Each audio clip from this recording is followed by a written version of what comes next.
Okay, everybody. Woo, that's loud. Woo, that mic is hot. That mic is hot. Good morning. I know you're awake now.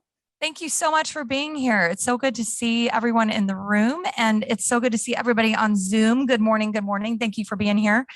And this is our proposed bylaws amendments town hall. So super exciting. We've got a few proposed amendments this year that we wanted to present, and I want to I'll introduce our governing documents committee, but I also want to introduce our special guest, Paul Matthews, who is our board attorney and has been, and I should have asked you this, but over 30 years, over 40?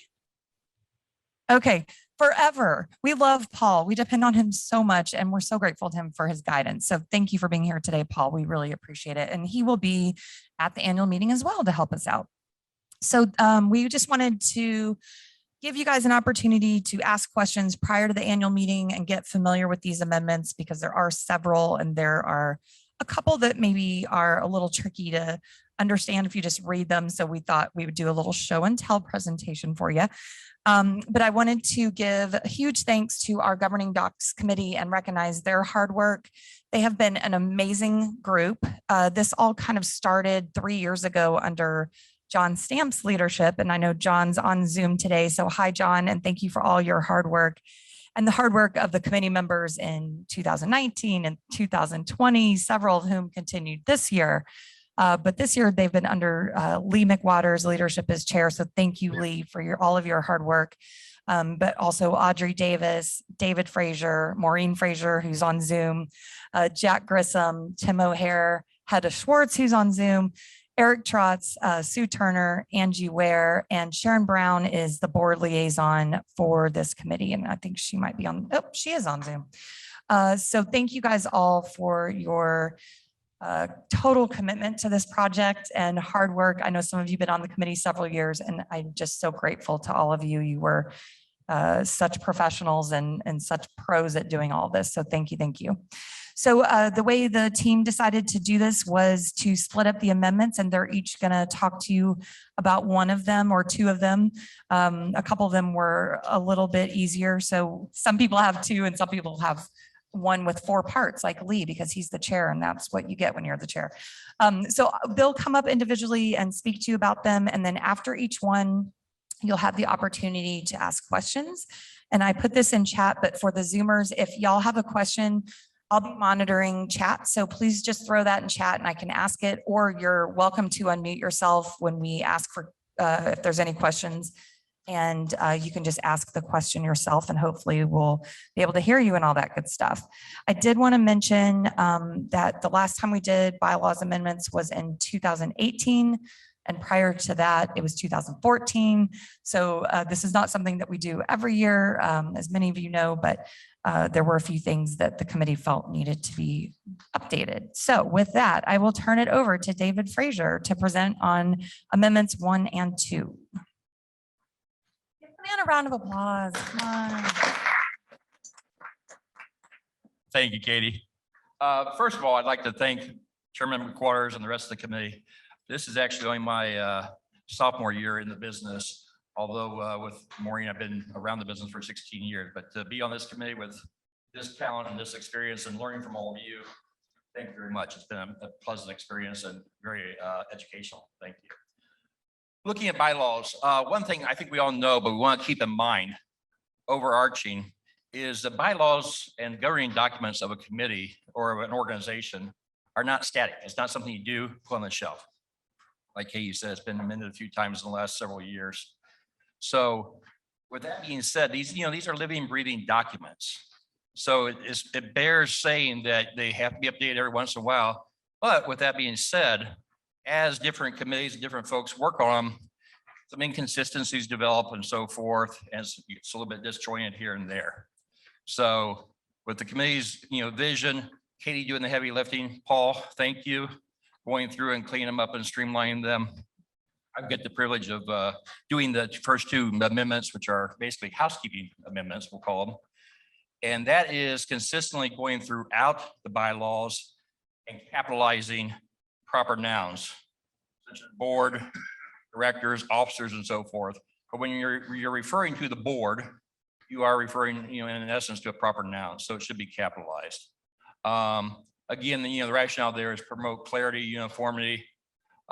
This had been done sporadically, but not consistently. Thank the good Lord for Microsoft Word find and replace function. That makes it a lot easier these days to do that. But Katie, I think, can recite these forward and backwards now, and Paul as well. Been through them so many times. I don't think we missed any. If we do, they'll jump out at us. So that's proposed amendment 1 is adding the capitalization through all the use of the board and directors and so forth. Any questions on that amendment? Pretty straightforward. Anybody? Okay. So amendment 2 is along the same lines, and it's removing, as I said, as different committees over time touch these documents, they put something in without maybe going back and realizing that, okay, it's somewhere else. So we went through, again, very carefully, very thoroughly. Paul did a nice job. We did at the beginning, and we did at the end of this process of going through and looking at it, and Paul cleaned it up and streamlined it as far as removing duplicative language. So for instance, and I'll just read this here. You have this for amendment 2. The exact language in Article 5, Section 3, subsection F is already included in portions of Article 5, Section 3, in subsections A, B, and E. So doing it this way, the way we changed it, the order of events of the bylaws will be chronological with provisions regarding actions by the board, which occurs after the board receives a recommendation from the Member Services Committee being grouped together in Section F. Again, just cleaning it up, making it more consistent, making it more logical. So I think as we go through these bylaws now, with these 2 amendments, again, just call them housekeeping amendments, and they're really just cleanups from over the years as stuff gets out of whack, gets disjointed, doing those 2. Any questions on amendment number 2, removing any duplicative language? Zoom, nothing. That was easy. Okay, then it's my honor to turn over to our illustrious chairman, Mr. Lee McWaters. Thank you. Good job. Good morning, everybody. Good morning, Zoom. I've got my new glasses on. We're going to test them out today. So, Bob, good to see you. Doing all right. My amendment that I'm going to cover has to do with money. So if there's money in the bylaws, I'm going to talk about taking it out of the bylaws. That's dumbing it down to my level. So I know there's a lot of opinions on that, and we're trying to mirror our bylaws, the National Association of Realtors bylaws and the Tennessee Realtor bylaws. So Amendment 3, proposed Amendment 3. Note that there are 4 parts to this amendment. They all tie together. Part 1, remove Appendix A and duplicative language and create a new document entitled MAR Schedules and Policies on Dues, Fees, and Assessments. There's a copy enclosed in our packet. Pages 45 and 46, remove Appendix A entirely, which will have the effect of deleting the 2 paragraphs with asterisks, which are covered elsewhere in the bylaws. Time will add things, and that's where the asterisk comes in, and we try to clean that up, as David was saying earlier. Part 2 goes on to, and is continued, replace all references to schedule of dues and fees in Appendix A with, as set forth in the MAR schedules and policies on dues, fees, and assessments then in effect. Everywhere that language appears in the bylaws, and it appears in a lot of different places. The rationale is what we really try to focus on. And this is where Paul comes into play, and he's put a lot of effort into helping us understand why these changes are significant and important and needed. The rationale: having MAR schedules and policies on dues, fees, and assessments under the purview of MAR's Board of Directors and separate from the bylaws will bring MAR into compliance with NAR policy, which requires that MAR and other local associations of realtors have the following bylaw provision, and I quote, annual dues of realtor members other than the designated realtor members shall be as established annually by the Board of Directors, end quote. This also allows the association to remain nimble and respond quickly to any shifts in the economy, market, and or membership. Are there any questions or comments on this? Yes, sir, Bob. Where it says it's required by NAR. Right. It says required NAR policy shift that has come out. Right. I believe that's from the NAR mandated bylaw part that, they mandate part of our bylaws every year. Well, no, that's what I'm saying. And Is this a new mandate? I don't know the answer to that. I know it's So in that language. I don't think so. Since I hadn't heard about it, I can imagine. So where did this mandate start? That might be an NAR question. But what I'm saying is, why, if this is a mandate, because we always got mandates in NAR every year. You've got to change your bylaws to fit this. If this is a real mandate, when did it come out and why didn't we do it then? Otherwise, I don't know the answer to that question. I'm totally against it anyway. So I'm going to say that in front of you. Yeah, and I don't know that's right. The Zoomers can't hear us if we're not talking into this. So Zoomers, if you aren't hearing the conversation, Bob is asking when this came out as NAR mandated language, and I don't know the answer to that. I will have to research it.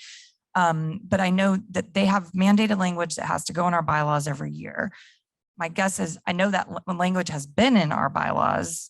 I'm thinking that the connection wasn't made that, oh, well, if the board of directors are supposed to set the dues and fees, but we have this appendix that has all the dues and fees, that was in conflict.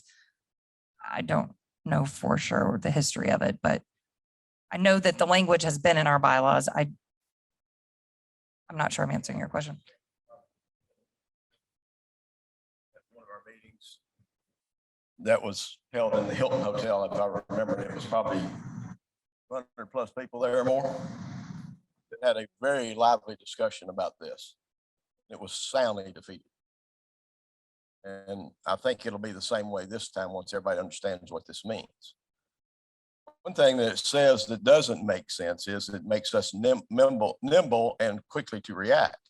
We have an annual meeting once a year. Something's going on, we can change it once a year. It says the board of directors can change it once a year. There's no change there. There's no advantage there. And we have ways we can do this. I'm just not sure this is an NAR mandate, and I'm totally against it. That's my problem. I think the nimble part is saying that instead of having to wait for the annual meeting that only happens once a year, if the board can make the changes, they could do that at any of their regular monthly meetings. I understand that, but I don't think it's a fire drill that we got to do this. Understood. Thomas. Thank you, Katie. To your point about once a year, our bylaws also allow for a special meeting to be called with a 10-day notice. If something horrible is happening that we have to take action on, we have that provision in our bylaws to be nimble. This is unwarranted and unnecessary, and it takes the members' dues, whatever they may be, out of control of the membership. It diminishes the rights of the majority. That's just a wrong direction in any case. Number three, we are as well funded and well managed as any association, and probably most in the nation. We have enough funds to weather any storm. We are prepared for any storm that may come. That's part of our management. That's what we do. We make sure that no matter what happens, we're going to survive. And Bob, you've seen it. I've seen it in the historical documents. There's been horrible financial times, and we live through them, and we make sure today that if it ever happens again, we're strong enough to make it. So I would be opposed to this for those reasons.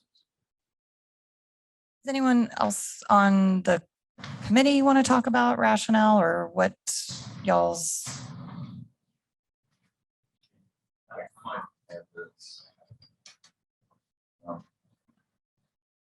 There are in going through the bylaws carefully this year, we did a close comparison to NAR requirements. And so there's a long list of things that Katie is going to be talking to NAR about, because she has to sign a certificate that says that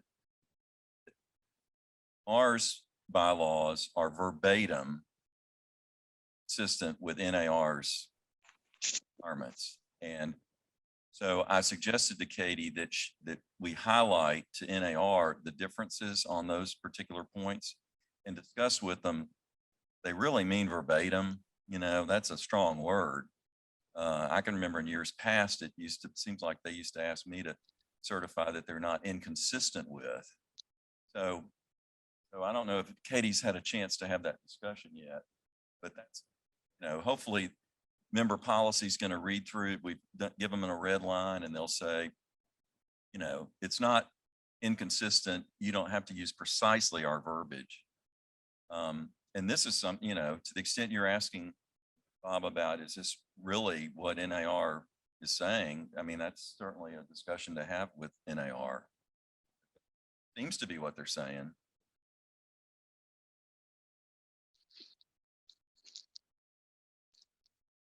So as we go across this nation, every state has different rules and different laws on how we operate as realtors. And there are different business models within boards of all different sizes. And whether they have an MLS or don't have an MLS, whether they own their own building, whether they don't own their own building, their budgets, everything's different about a business. NAR does not own the local associations. They do not own the state associations. There's a little item called the three-way agreement that we all go by. That is local, state, and national. There's a three-way agreement between the three. NAR is pushing that envelope. I know it from firsthand. I'm totally against this because NAR, if it is a mandated policy, should be pushed back by all the boards. And I'm sure there are others around the country that will push back if in fact this is mandate. Because as you just said, they talked about consistencies and we always had the choice that we do things a certain way. So we're not going to do that particular item. And you probably, that's what we've asked you to do over the years. Look at that.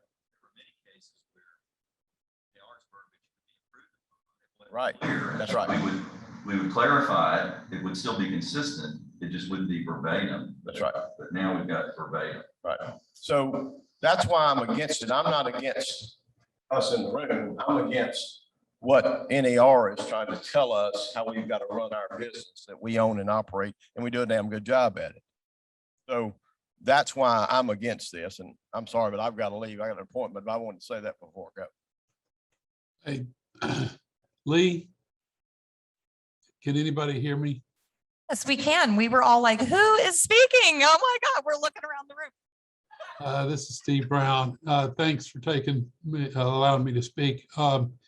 Back when we were in a real tight financial bind, we spoke about raising the dues, and I spoke against it because, as it's been noted, we've had millions of dollars worth of reserves over the years. And I said that was exactly what that money was intended to do, was to tide us over when things were bad. We did not need to raise dues when times were bad. And I would vote against this. I was in the room at NAR when they raised the dues last time, and there was a lot of talk about the prior to that vote that there would be a lot of discussion, but there was no discussion. Before there was even any discussion, Bob, you were there, they gavelled that thing down and said, no discussion, motion's approved. The dues were pushed through immediately. There were people who stood up and objected. Parliamentarians said, no, proper procedure was used, and that was done. And I don't know, and I've been with this organization for over 40 years, and I'm seeing a lot of things that I don't like. And I don't like them mandating these quick decisions. I realize our board still has the power to say, you know, recommend or not recommend a dues increase. But I strongly agree with the people in the room that have said they don't support this. Thank you. Thank you, Steve. I don't know if y'all can hear me. Oh, hello. Thank you, Steve, for speaking. We really appreciate that. I just do want to know quickly, just point of clarification, we are not suggesting that we are raising the dues. I would like to echo that there's been no discussion of raising the dues. In fact, we could lower the dues. This would be an option for if it passed, for the board to wrestle with that. So it has nothing to do with raising the dues and more with how this committee felt that NAR bylaws spoke, how they spoke. And in the NAR bylaws, as far as we know, they don't reference a dollar amount. They reference that the board of directors at the NAR level has the right to change the dues. And Steve spoke to that. That was the board of directors at the NAR level. So we're just trying to mirror the NAR bylaws. And I think that's what, as Paul has alluded to, I think that's what our role is. Now, Bob spoke a little differently. He said we have some independence. Maybe we do. That's a philosophical question that maybe we can get an answer from NAR. We definitely have resources. Hold on, Paul wants to make comment. One reason, I mean, MAR is obligated to follow NAR policy, and one of the repercussions could be, I'd be surprised if this were to happen, but your insurance is dependent upon, it's through NAR, and it's dependent upon your policies being consistent. And now they're using the word verbatim, NAR. So again, this is why Katie's going to have the discussion with NAR. Are they really meaning verbatim? So I understand the concern. You just want to at least know on the front end what NAR's position is. And that's, as I understand it from Lee, and of course the committee came up with these suggestions and asked me to review them, but that's what the committee's thought process was. And NAR lets local associations decide the dues, but NAR policy says it's the board of directors. They don't have a provision for it being the bylaws and therefore having to be approved by the membership. Why do they care? I don't know the answer to that, but that's what their policy says. Thank you, Paul. As we all know, most of us are not attorneys, and that's why we have Paul to help us figure out the attorney side of things. So we're blessed to have Paul. He's been with us so long, and he's helped us through 30+ years of going through our bylaws. That's a big part of his role for us. The next two parts are just more of the same. So I don't know if there'll be more discussion, but it tries to go through all 40-something pages of the bylaws and make sure we're not missing anything. Because once you change something, then you haven't changed all of it. It's all connected when you're talking about a certain topic. Part 3, removing specific dollar amounts. Where dollar amounts are stated in the bylaws, excluding Appendix A, those dollar amounts will be changed to, quote, as set forth in MAR schedule and policies on dues, fees, and assessments, then in effect, excluding Article in Section 4E, page 24, which refers to splits to NAR or institute affiliate. Rationale: defined dollar amounts in the bylaws do not allow for flexibility, as changing them requires a vote of the full membership and a 2/3 vote to pass. Full membership meetings where amendments are presented are typically only held once a year in August or September. By instead placing all specific dollar amounts in MAR policies and procedures, these amounts may be changed by a vote of the board of directors on an as needed basis.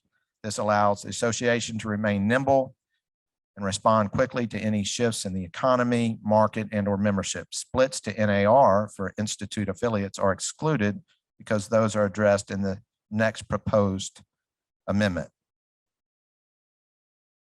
The next part, add NAR into MAR schedules and policies on dues, fees, and assessments. See below. Article 10, remove all of the note portion of this section and insert it in MAR schedules and policies on dues, fees, and assessments, along with the current dollar amount set by NAR, but after each specific dollar amount as set by NAR. Add decimal points for all dollar amounts in note portion to make them consistent.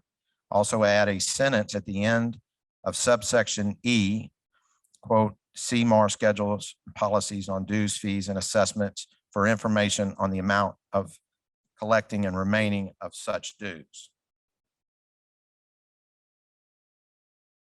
Rationale. Splits to NAR for Institute affiliates are determined by NAR.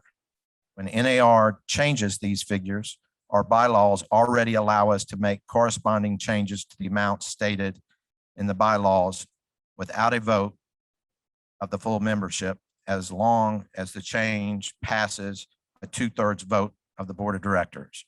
Removing altogether any specific dollar amounts from the bylaws allows us to abide by the current NAR amounts and splits, whatever those are. NAR does not mandate specific dollar amounts. The NAR mandated language for our bylaws states only, and I quote, Institute affiliate member dues. The annual dues of each Institute affiliate member shall be as assessed in Article 2 of the bylaws of the National Association of Realtors. That provision is already in the MAR bylaws. And then below is attached what would be our MAR schedules and policies and dues, fees, and assessments. That would not be part of the bylaws. That would be a policy. That concludes what I'm supposed to report on. I just would like to make a few other comments. Steve mentioned he wasn't happy with the way things are going. I think he was talking about on an NAR level. I think our association's running great and our leadership has done a great job the last few years under our board of directors, Katie Schott. So I want to reiterate that I'm proud and to be a part of this association. I think we're going the right direction.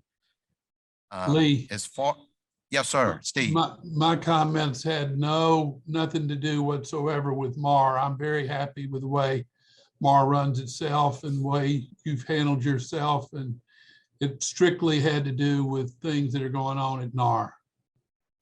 Right. And you probably got a lot of agreement in the room. And sometimes we have to either get NAR to change or follow their mandates, if they are mandates. And that's one of the things we're trying to wrestle with right here. And that's why we have Paul and Katie and Bob, who is a NAR leader, as well as a bunch of other members here. And it's good feedback. Whether you're for it or against it, we want to hear, because we're here to serve our members. That's our role.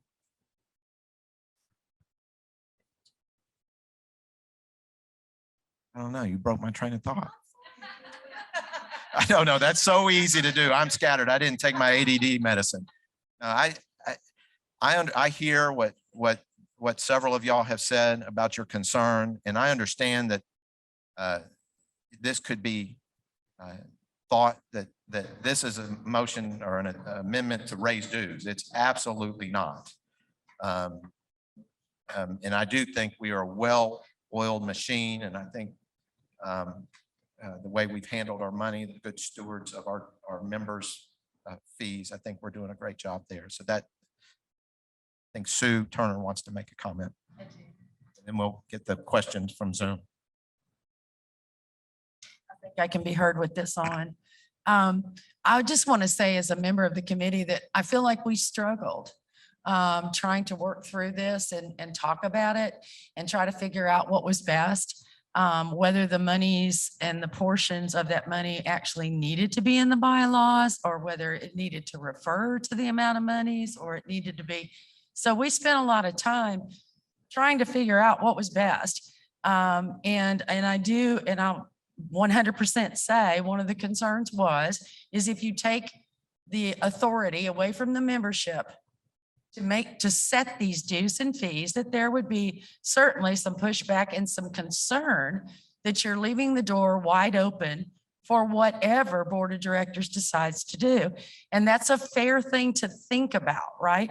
And we even went to the point at one point saying, what if we did a percentage? What if we did, you can go from here to here? Or, so we spent many, many meetings talking about this. So this is not an easy amendment to our bylaws. This is not an easy decision. But I do think now, hearing the discussion, it's important for us to see what NAR does mandate as if the numbers have to be there or not. Is it strictly only a board of directors decision, or can it remain the members' decision? So all those are fair and honest questions, because we struggled with them too.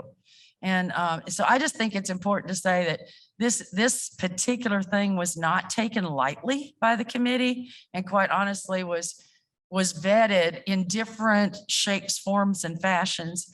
And so something had to come to you, and this is what came to you. And from that point on, we got to work through it. Said Sue. I could just add on to what Sue said and what Lee said. And obviously I don't have the years of experience the rest of y'all do. So what I want to do is set NAR aside for a second. Really, the purpose of what we were trying to accomplish here was really quite simple, in a sense that your bylaws need to be general. They should not have the high degree of specificity in there of saying numbers that could change or could not change. Okay. So really our mission on this really was, and again, NAR aside, that's questions that are above my pay grade, that to discuss was to take the numbers, the fees out of the bylaws, which should be generic and general, and put them where they really belong in policies and procedures documents. Now, over my course of my career, I've written a number of policies, procedures, and bylaws, and never have I seen a specificity of fees and numbers in a set of bylaws. So with that being said, that really was the initial mission, was just to clear it out. Now, as far as NAR, I'll leave that to the more experienced people in the room, but that was the original focus of what we were trying to do. Katie, can I say something? Yes, who's speaking? John Stamps. Hi, John. I just kind of wanted to ride on the coattails of Mr. Frazier. And because we started this, I guess, last year. And from what I understand, the intent was just to clean up. I didn't understand that there was any kind of a mandate. And I understand with the mandate coming down, this would scare anybody, that we're losing control, the membership. I think it was just more of a generic thing to try to clean it up, to be more nimble, to be more to where the board could decide. And that's the membership giving the board the trust. And we're not losing control to NAR. I just felt that the intent, or the way it was presented to us before this started down this road, was that it was just cleaning it up, putting it over in policy and procedures, making it more nimble to be able to make quicker decisions. But I agree with some of the other points that I didn't even think of, what were not brought up to us as far as a mandate and losing control. So I can see both sides to this. Anyway, I just wanted to add that when we started this, I know the intent, riding on Mr. Frazier's comments, that it was just to try to create it to where we could put it in policies and procedures and be able to kind of work with it on that basis. Thank you, Mr. Stamps. As Katie referred to earlier, John chaired this committee the last 2 years. So he's been wrestling with this. This was not a quick decision. It's been coming around for 3 years, as you can hear from Sue and David and John and others that have been involved, Katie and Paul, and we have some of the other committees members here. It was wrestled with. And we went through the NAR bylaws. Are there dollar amounts in there? We couldn't find any. We went through the Tennessee Realtor bylaws. Were there dollar amounts in there?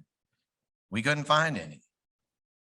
It makes you wonder, are we doing it the right way? Just because we love Mar doesn't mean we're always right. Maybe almost always.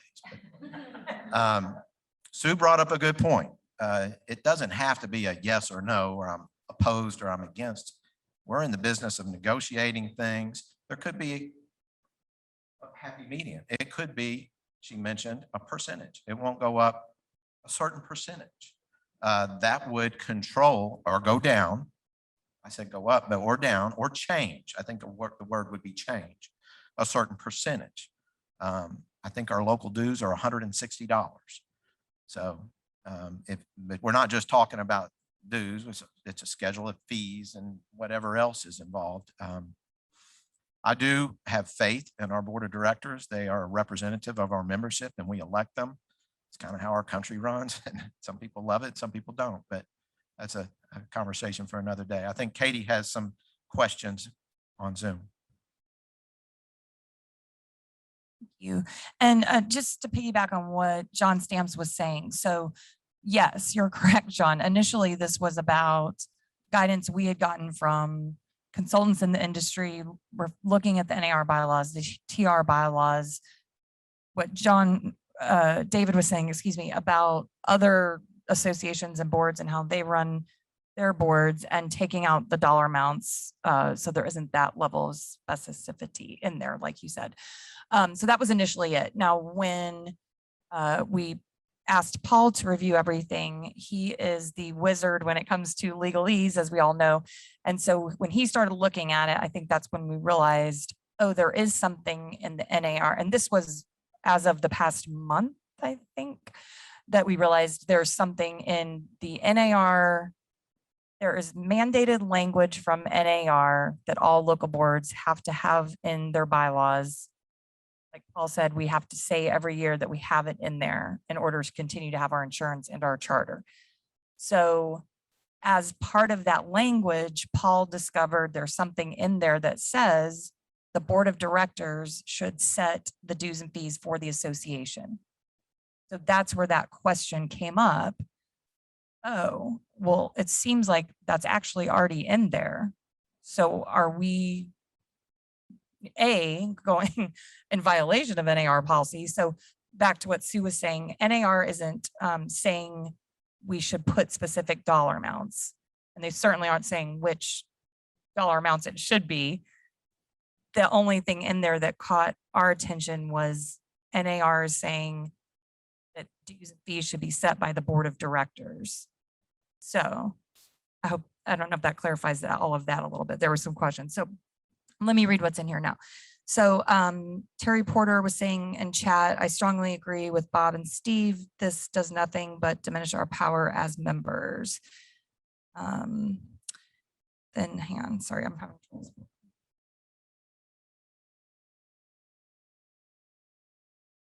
Steve Brown said, then let's pass a bylaw in our board that requires a vote of members to raise dues. Terry Porter agrees. John Stamps clarified to raise or lower, smiley face. Michael Green says, I agree with Bob, Steve, and Terry too.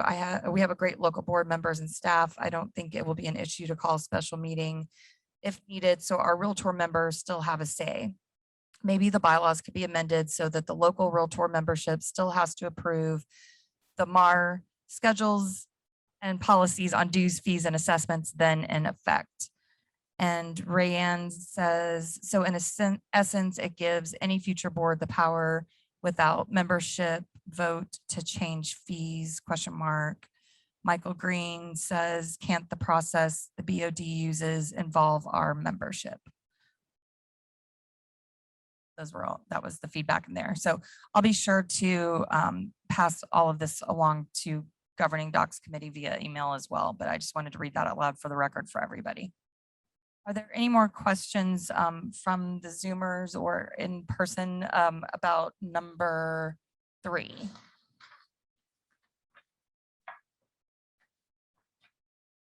All right, Audrey is up. appreciate that. Exactly. I can get mine done hopefully in that matter of time. Hi, I'm Audrey, and I too appreciate the opportunity to have served on this committee. It has been very eye-opening. I have Amendment 4, which speaks to virtual meetings. I think over the last year and a half, we all have grown to appreciate the need for virtual meetings. And our bylaws currently don't allow that as far as any matter that needs to be voted on. So the general premise behind this amendment is to allow for conducting annual or special meetings of the membership virtually. But there is definitely a caveat. We can't just choose for convenience, I want to hold a virtual meeting. It has to be based upon a law or government mandate not allowing in-person meetings. And we would have all benefited from that last year at this time because there was a need for a meeting and we could not hold one virtually or in person, given the mandates and our bylaws not allowing virtual. You still have the same restrictions. 10 days notice would be required. You're still going to have the same mandates as far as quorum. None of that would change, but we would be allowed to conduct business virtually. So in reading the rationale for this, by adding this verbiage, the bylaws would now allow for a vote on amendments to the bylaws or MLS rules and regulations in a virtual format when in-person meetings are restricted or prohibited by governmental authorities, as they were during the recent COVID pandemic or the current COVID pandemic. The current bylaws only allow for votes on amendments to these documents at a live in-person meeting. If we found ourselves in another situation like 2020 COVID-19 pandemic, where an in-person meeting was not possible due to health department or government restrictions, this change would allow the membership to continue to move association business forward in a virtual format if necessary. Some of the verbiage for this amendment was copied verbatim from the following existing sections in the bylaws. So we are not going to read those because those exist currently. It's basically allowing business to be conducted exactly as we're allowed to conduct it in person if we were to have the need for virtual. There is a part 2 to this to make sure that we are staying in accordance to the other section in the bylaws that speaks to in-person meetings currently. A topic can be added for discussion if a quorum exists and approves such topic to be added. So we wanted to allow that same allowance of that, whether the meeting is virtual or in person. So that was for a consistency purpose. These two portions of the amendment would be voted on together as one amendment. Any questions?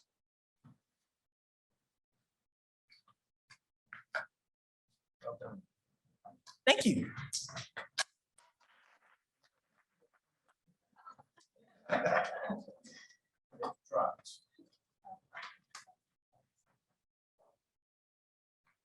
Thank you, Audrey, and thank you, Mr. Chairman. Thank you, fellow committee members, and thank you to all the members of MAR. Proposed amendment number 5 has, it's concerning committee meeting attendance. And as we know, it's very important for us to have committee meetings where we have full attendance or close to it, but at the very least, we always need a quorum in order to fully conduct business and pass the items or have discussions on items in order to carry forth the business of MAR.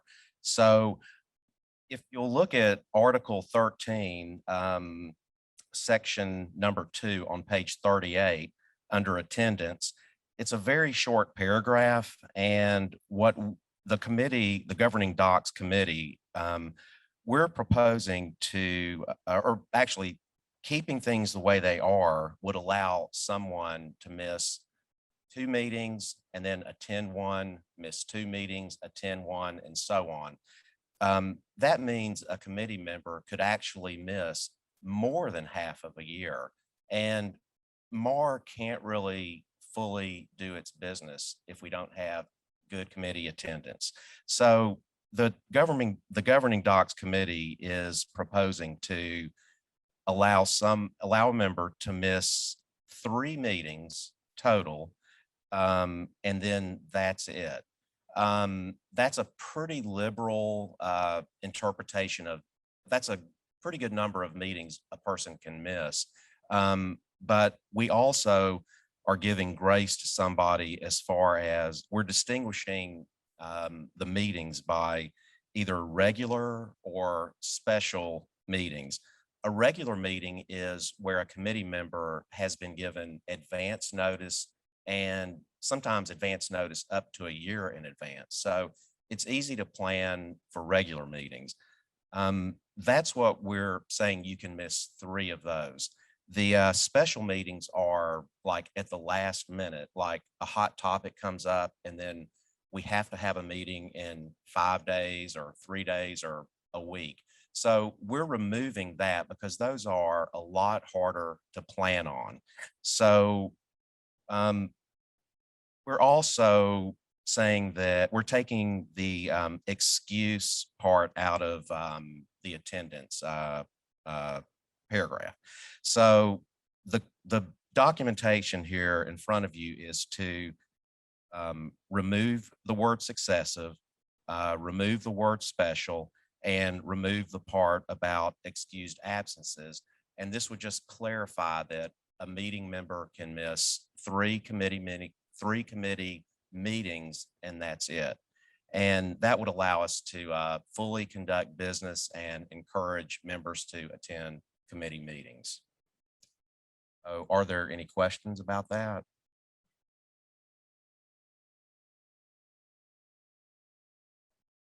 Seeing none, let's go to proposed amendment number 6. And this concerns the meetings of the board of director members. And this is very similar to proposed amendment number 5.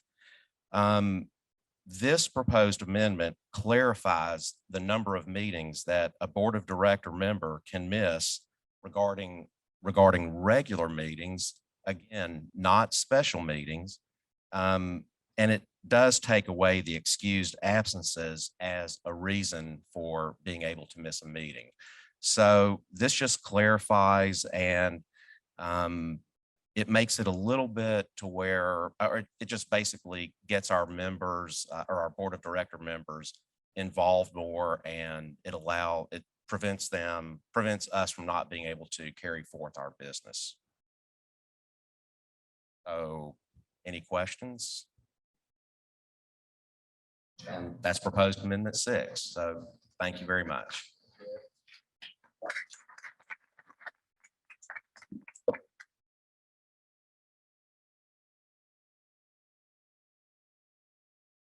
Hi, good morning, everyone. I'm Angie Ware, and I have the pleasure of hopefully wrapping it up for us today. I am presenting our amendment number 7, which is page 30, section B, regarding the nominating committee.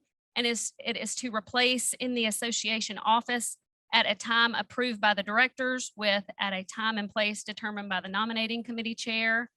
Change 2 weeks to 14 days and 1 week to 7 days, and add "nominating committee" in the second sentence.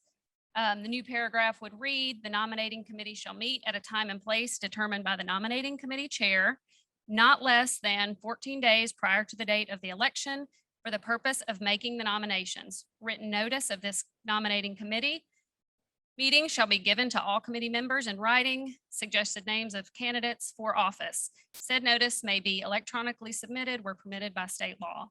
And so our rationale behind this mainly was the board of directors doesn't currently approve nominating committee meetings. So to remove that and add "nominating committee chair." Also to add "in at a time and place that is convenient for the nominating committee," to include virtual or hybrid meetings due to our current environment, and change the 2 weeks to 14 days just to be more consistent with our document, and add "nominating committee" for clarity on who gets notice. Any questions? This is Rosemary Fair. Hey, Rosemary. Hi. Does the bylaws have a blanket definition of days, whether they're business or calendar? I Yes, can't sorry, I remember. should have mentioned that. Yes, it is currently in Article 21. That's currently in the bylaws. As what? Business or calendar? Business. So Thank you. yeah, and so that will help us include or account for holidays and weekends. Thank you. Good question. Thank you. Any other questions? I'll turn it back over to Katie. You and a round of applause for everybody who presented. Thank you, thank you, thank you. It's a lot for us people who are not attorneys. So I appreciate y'all so much. There were a couple more comments on here that I wanted to read. And yes, good question, Rosemary. And the reason that came up is, you guys do contracts all day. When it says a week versus 7 days, that can be a big difference. And if it falls around a holiday, which happened to me this past year, I think, I was out an extra day because of the holiday. So if we were able to do days instead of the week, that's a big help. But our bylaws already do account for the definition of what days are. So a couple more things from the comments.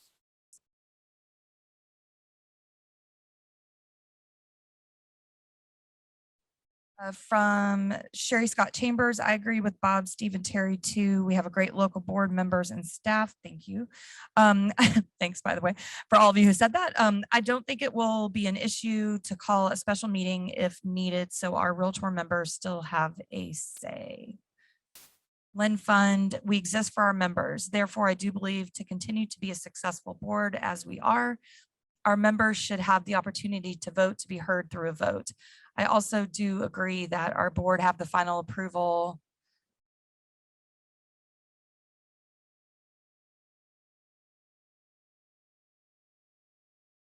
based on our members' desires.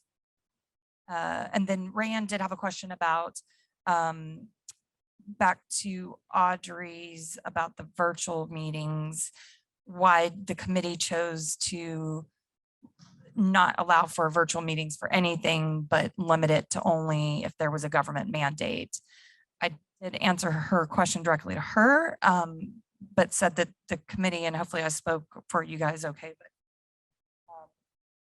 that the committee did discuss that, but wanted there to be a mandate so that you can call a meeting virtually just to have a virtual meeting. But did you guys want to speak to that? So it's coming from you. I think the discussion was that it's still important for us to conduct business as a norm in person, that this is the exception and this not become the rule, and it'd be too easy to fall down the lazy path of it becoming the rule. So well spoken. Should have let you do chat. Thank you. Yeah, and that was the discussion, as I remember it too, that y'all had. So thank you for that.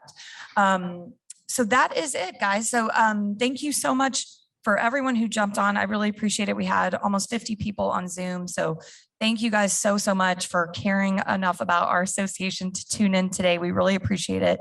We did record this session, so we'll put it out so anyone who wasn't able to be here can go back and watch. A reminder, our annual meeting is Thursday, September 9th at 9 a.m. We're going to be at the FedEx Event Center at Shelby Farms. It is absolutely critical if you are a Realtor that you attend. If we don't have a quorum, we cannot vote on the bylaws amendments. So as we discussed earlier, we only meet once a year. It's very difficult. You wouldn't believe it. It's very difficult to get a quorum. And especially now with everything going on. And I think some people might feel concerned about going out. We are not able to meet virtually, so it's got to be in person. So we really need everyone there. So this is my plea. I'm begging you, please come to the annual meeting and bring 3 Realtors with you. So be sure to register so that I don't lose sleep, because right now there aren't a lot of people registered. So please register on mar.org so we know you're coming, and we can make sure that we get that quorum. So thank you all so much. If you have additional questions, you're welcome to email me and I will get those out to the Governing Docs Committee, or you can send them to Lee or anyone on the committee, and we will all communicate on that. So you still have opportunities to ask questions before the annual meeting as well. Anybody have anything else? All right, we'll wrap it up. Thank you guys. We'll see you on September 9th, if not before.